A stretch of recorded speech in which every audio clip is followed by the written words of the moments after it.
Random thoughts. In this video, I'm going to read part of C.W. Hobley's book, Bantu Beliefs and Magic, and we are going to read a part where it tells us about the two types of sacrifices that were done by the AGIKUYU people. Of course, sacrifice and libations are the core of the religious belief system of the AGIKUYU people and also the Akamba people.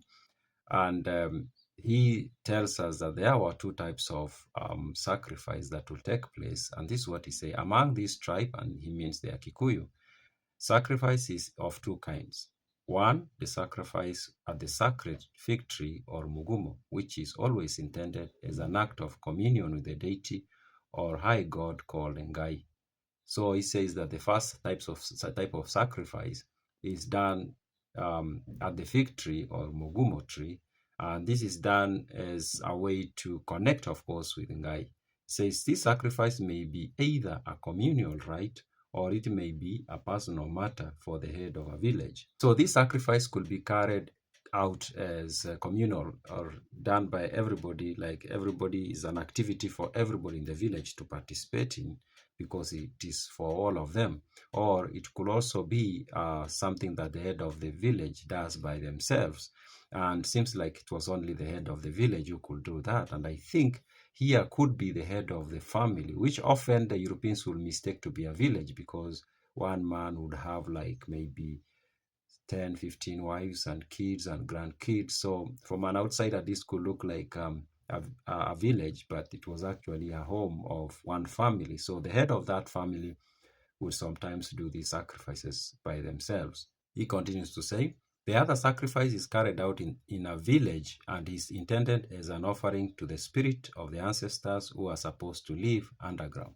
So while the first one is to God Ngai and it is performed at the mugumo tree, the second one is to the ngoma, the spirits of the departed, and is done at the village, not at the mugumo tree.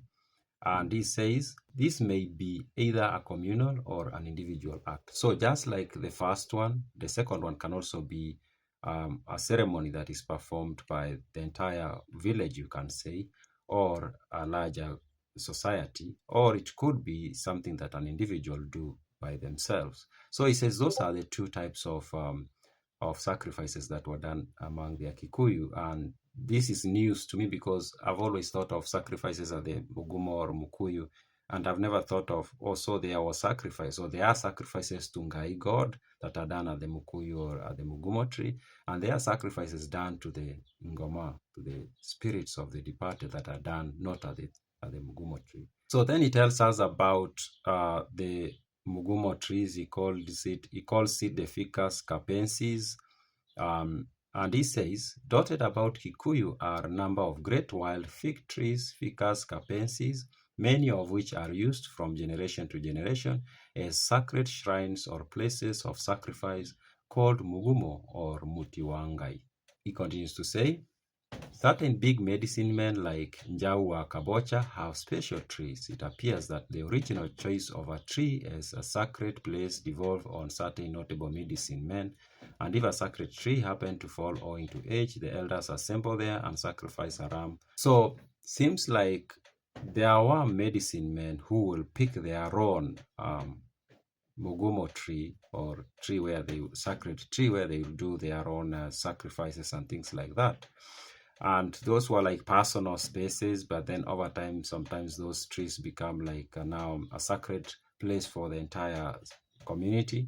And then he talks of and of course, then it means there were others that were public, but it seems like the way he explains it, almost all of them started off as a tree that was picked by a medicine man. But then he says later on, if the tree falls, then the elders will decide or will pick a different one for the public functions. Of course, now it seems like there are these others that will remain to be private spaces for the medicine men. Those are my random thoughts.